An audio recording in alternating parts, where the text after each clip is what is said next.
নমস্কার, আজকে আমরা ক্লাস 12-এর চতুর্থ সেমিস্টারের দ্বিতীয় অধ্যায় প্রধান আঞ্চলিক সংস্থাসমূহ এই অধ্যায়ের সম্ভাব্য 2 নম্বরের এবং 4 নম্বরের কোশ্চেন সম্পর্কে আলোচনা করব। আগের দিন আমরা প্রথম অধ্যায়ের 2 নম্বর এবং 6 নম্বর সম্পর্কে আলোচনা করেছি। আজকে আমরা আলোচনা করব দ্বিতীয় অধ্যায়, অর্থাৎ যে অধ্যায়টির নাম হচ্ছে প্রধান আঞ্চলিক সংস্থাসমূহ। এই অধ্যায়ের সংক্ষিপ্ত প্রশ্ন 2 নম্বর এবং ব্যাখ্যামূলক প্রশ্ন 4 নম্বরের প্রশ্ন সম্পর্কে আমরা আলোচনা করব। এই প্রশ্নগুলো সম্ভাব্য প্রশ্নাবলী, যেগুলো থেকে পরীক্ষায় 100% কমন আসার সম্ভাবনা বেশি। একটা কি প্রশ্ন আসবে, কারণ সব প্রশ্নগুলোই আমি প্রশ্নচিত্রা ও অন্যান্য বই থেকে আমি সংগ্রহ করেছি। আজকে তাহলে চলো শুরু করা যাক। প্রথমে দেখো, প্রধান আঞ্চলিক সংস্থাসমূহ এর যে সংক্ষিপ্ত প্রশ্ন 2 নম্বরের প্রশ্ন রয়েছে সেগুলো সম্পর্কে আমরা আলোচনা করি। এখান থেকে আমরা কি কি প্রশ্ন পেতে পারি। এখানে কি কি প্রশ্ন রয়েছে দেখো, প্রথমেই রয়েছে ইউরোপীয় ইউনিয়ন সম্পর্কে। এখানে কি বলা হয়েছে না, ইউরোপীয় ইউনিয়নে প্রথমে 2 নম্বরের প্রশ্ন বলছে যে ইউরোপীয় ইউনিয়নের সাফল্যের 2টি কারণ উল্লেখ করো। অর্থাৎ ইউরোপীয় ইউনিয়ন যে একটা আঞ্চলিক সংস্থা, এই আঞ্চলিক সংস্থার যে সাফল্য লাভ করেছে সেই সাফল্য লাভের 2টি কারণ সম্পর্কে এখানে আলোচনা করতে বলেছে। তোমাদের এখানে মনে রাখতে হবে, ইউরোপীয় ইউনিয়ন কিন্তু অনেকটাই বা পৃথিবীর যত আঞ্চলিক সংস্থা রয়েছে সব আঞ্চলিক সংস্থাগুলোর মধ্যে এটি অন্যতম সফল সংগঠন। তাই ইউরোপীয় ইউনিয়নের সাফল্য শুধুমাত্র 2 নম্বরের প্রশ্ন করলে হবে না, ইউরোপীয় ইউনিয়নের সাফল্য লং কোশ্চেন অর্থাৎ 4 নম্বরের প্রশ্নও করতে হবে। দ্বিতীয় কোশ্চেনে কি রয়েছে না, ইউরোপীয় ইউনিয়নের লক্ষ্যগুলি কী ছিল। অর্থাৎ ইউরোপীয় ইউনিয়ন যখন তৈরি হয় তার প্রধান যে লক্ষ্যগুলি ছিল সেগুলো সম্পর্কে আলোচনা করতে বলেছে। 3টা কিংবা 4টে লিখলে এখানে হবে। 3 নম্বর প্রশ্ন রয়েছে ইউরোপীয় ইউনিয়ন কি এবং বর্তমানে এর সদস্য সংখ্যা কত। এটি 1 নম্বর এবং এটি 2 নম্বরের কোশ্চেন, অর্থাৎ প্রথমটি 1 নম্বরের কোশ্চেন এবং দ্বিতীয়টি 2 নম্বরের কোশ্চেন। তারপরে দেখো, এই প্রশ্নটা পরে আমি অ্যাড করেছি তাই জন্য এখানে দাগ নাম্বার লেখা নেই। ইউরোপীয় ইউনিয়নের সদর দপ্তর কোথায় অবস্থিত, ইউরোপীয় ইউনিয়নের মুদ্রার নাম কি। অর্থাৎ ইউরোপীয় ইউনিয়নের সদর দপ্তর কোথায় অবস্থিত, আর ইউরোপীয় ইউনিয়ন যে একটা ইউনিটারি, অর্থাৎ ইউরোপীয় ইউনিয়নের যত সদস্য দেশ রয়েছে অর্থাৎ 27টি সদস্য দেশ প্রত্যেকেই কিন্তু একটি মাত্র মুদ্রা, কমন মুদ্রা ইউজ করে, সেটার নাম কি। তারপরে রয়েছে ব্রেক্সিট। ব্রেক্সিট কি এটা সম্পর্কে আলোচনা করতে বলছে। ব্রেক্সিট কি না, ইউরোপীয় ইউনিয়ন থেকে ইংল্যান্ডের যে বেরিয়ে যাওয়ার ঘটনা, কেন বেরিয়ে গিয়েছিল সেই ঘটনা একটু লিখতে হবে এবং সেই ঘটনাটাই ব্রেক্সিট নামে পরিচিত, আলোচনা করতে হবে 2 নম্বর। এটা খুবই ইম্পর্টেন্ট কোশ্চেন। তারপর রয়েছে দেখো, ইউরোপীয় ইউনিয়ন থেকে ব্রিটেনের বেরিয়ে যাওয়ার 2টি কারণ লেখো। ব্রেক্সিট লিখতে পারলে, অর্থাৎ ব্রেক্সিট প্রশ্নটা তৈরি করলেই এই প্রশ্নটা আপনা আপনিই তৈরি হয়ে যাবে, তবু আমি এখানে দিয়ে রাখছি।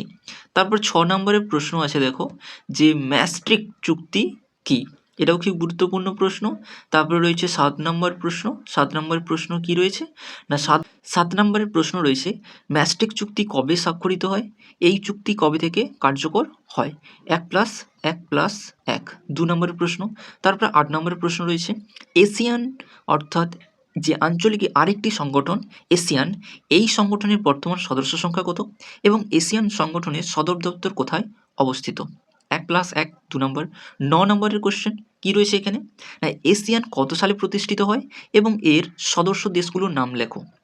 এই সদস্য দেশগুলোর নাম তোমাদের মুখস্থ করতে হবে, একটু সমস্যা মনে রাখার ক্ষেত্রে কিন্তু মনে রাখতেই হবে, কারণ 1+1 দিয়ে দিতেই পারে বা বলতে পারে যে এশিয়ানের 4টি কিংবা 5টি সদস্য দেশের নাম লেখো, যদিও বেশি রয়েছে।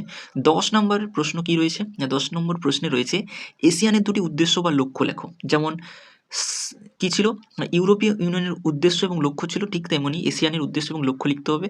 11 নম্বর প্রশ্নতে রয়েছে এশিয়ানের 2টি নীতি উল্লেখ করো। প্রত্যেকটা সংগঠনের কিছু নীতি থাকে, এশিয়ানেরও নীতি ওখানে উল্লেখ করতে বলেছে 2 নম্বরে। তারপর বলেছে এশিয়ানের 2টি সীমাবদ্ধতা উল্লেখ করো। অর্থাৎ এশিয়ান আঞ্চলিক সংগঠন হিসেবে যে কাজগুলো করছে, কাজগুলো করতে গিয়ে যে সমস্ত বাধার সম্মুখীন হচ্ছে, যে বাধাগুলোর জন্য এশিয়ান ইউরোপীয় ইউনিয়নের মতো সফল একটি সংগঠন নয়, সেই বাধাগুলো এখানে লিখতে হবে। এক কথা বলতে গেলে ব্যর্থতার দুটি কারণ এখানে উল্লেখ করতে বলেছে। 13 নম্বর প্রশ্নে কি রয়েছে না, SAARC south Asian association regional cooperation এটি কবে প্রতিষ্ঠিত হয় এবং প্রথম সার্কের প্রস্তাব কে দিয়েছিল? এটা খুব গুরুত্বপূর্ণ প্রশ্ন, এটা তোমাদের আলোচনা করতে হবে। তারপরের প্রশ্ন রয়েছে সার্কের সদর দপ্তর কোথায় এবং সার্কের সদস্য দেশগুলির নাম লেখো। তারপরে 15 নম্বর প্রশ্নে রয়েছে কি রয়েছে 15 নম্বর প্রশ্নে না, সার্কের দুটি উদ্দেশ্য উল্লেখ কর। অর্থাৎ সার্ক যে আঞ্চলিক সংগঠন, এই আঞ্চলিক সংগঠনের দুটি উদ্দেশ্য উল্লেখ করতে হবে, কোন উদ্দেশ্যে এই আঞ্চলিক সংগঠনটি গড়ে উঠেছিল। তারপর রয়েছে সাপটা, south Asian free trade agreement, অর্থাৎ এটা বিভিন্ন দেশে যাতে একটি দেশ আরেকটি দেশে গিয়ে ফ্রিতে কোনো ট্যাক্স ছাড়াই ব্যবসা বাণিজ্য করতে পারে, তার জন্য এটি গঠন করা হয়েছিল, সার্ক সংগঠন গঠন করেছিল। এই সার্কটা বলতে কী বোঝো এটা আলোচনা করতে হবে। এই গেল 2 নম্বরের কোশ্চেন। আশা করি এই অধ্যায় থেকে এতগুলো 2 নম্বরের কোশ্চেন করতে পারলে তাহলে পরীক্ষায় কমন আসার সম্ভাবনা প্রবল। তারপরে আমরা 4 নম্বরে অর্থাৎ ব্যাখ্যামূলক যে প্রশ্নগুলো রয়েছে সেগুলো সম্পর্কে আলোচনা করব, অর্থাৎ কি কি প্রশ্ন 4 নম্বরের প্রশ্ন আসতে পারে দ্বিতীয় অধ্যায় থেকে, সেগুলো সম্পর্কে আমরা দেখি। দেখো, প্রথমে যে প্রশ্নটা হচ্ছে ইউরোপীয় ইউনিয়ন সম্পর্কে, ইউরোপীয় ইউনিয়নের সাফল্য সম্পর্কে আলোচনা কর। এটা কিন্তু 2 নম্বরের কোশ্চেনও ছিল, এখানেও দিয়ে দিয়েছি আমি। তার কারণ হচ্ছে ইউরোপীয় ইউনিয়ন বর্তমানে যে সমস্ত আঞ্চলিক সংগঠন রয়েছে, সমস্ত আঞ্চলিক সংগঠনগুলোর মধ্যে এটি একটি অন্যতম সফল সংগঠন বা সবচেয়ে সফলও বলা যেতে পারে। তাই এর সাফল্য সম্পর্কে আমাদের জানতেই হবে এবং এটা খুবই গুরুত্বপূর্ণ। বা ওই প্রশ্নটাই অন্যভাবে আসতে পারে যে আঞ্চলিক সংগঠন হিসেবে ইউরোপীয় ইউনিয়নের তাৎপর্য আলোচনা করো। দিতেই পারে, একই উত্তর আসবে, প্রায় একটু এধার ওধার হতে পারে। 2 নম্বরের প্রশ্ন রয়েছে, দেখো, ইউরোপীয় ইউনিয়নের উদ্দেশ্যগুলি আলোচনা করো। এই ইউরোপীয় ইউনিয়ন কোন উদ্দেশ্যে আলোচনা করেছে, এটা 2 নম্বরের প্রশ্নও আসতে পারে, আবার এটা 4 নম্বরের প্রশ্নও আসতে পারে, এটা গুরুত্বপূর্ণ। এখানেও এই প্রশ্নটাও দিতে পারে। তারপরে রয়েছে এখানে একটা ভুল বানানো রয়েছে, এটা হবে এশিয়ান, ক্রিশ্চিয়ান নয়, এশিয়ান হবে। এশিয়ানের সাফল্যগুলি আলোচনা করো, এটা 4 নম্বরের প্রশ্ন আসতে পারে। এশিয়ান কী কারণে সাফল্য লাভ করেছে বা সাফল্যের কারণগুলি কী কী আলোচনা করতে হবে, বা এইটাই অন্যভাবে দিতে পারে যে একটি সফল আঞ্চলিক সংগঠন হিসেবে এশিয়ানের ভূমিকা আলোচনা করো, একই উত্তর হবে। তারপরে দেখো 4 নম্বরে যে প্রশ্নটি রয়েছে সেটি সার্কের সাফল্যগুলি আলোচনা করতে বলেছে, অর্থাৎ south Asian association regional cooperation এটি সাফল্য সম্পর্কে আলোচনা করতে হবে, 4 নম্বরের প্রশ্ন। তারপরে রয়েছে দেখো একই প্রশ্ন অন্যভাবে আসতে পারে, দক্ষিণ এশিয়ার রাজনীতিতে সার্কের ভূমিকা কী, কিংবা সার্ক একটি সফল সংগঠন এটি মূল্যায়ন করো। এই 3টে কোশ্চেনই আসলে একই রকম অ্যান্সার হবে, তাই আমি অথবা দিয়ে লিখেছি।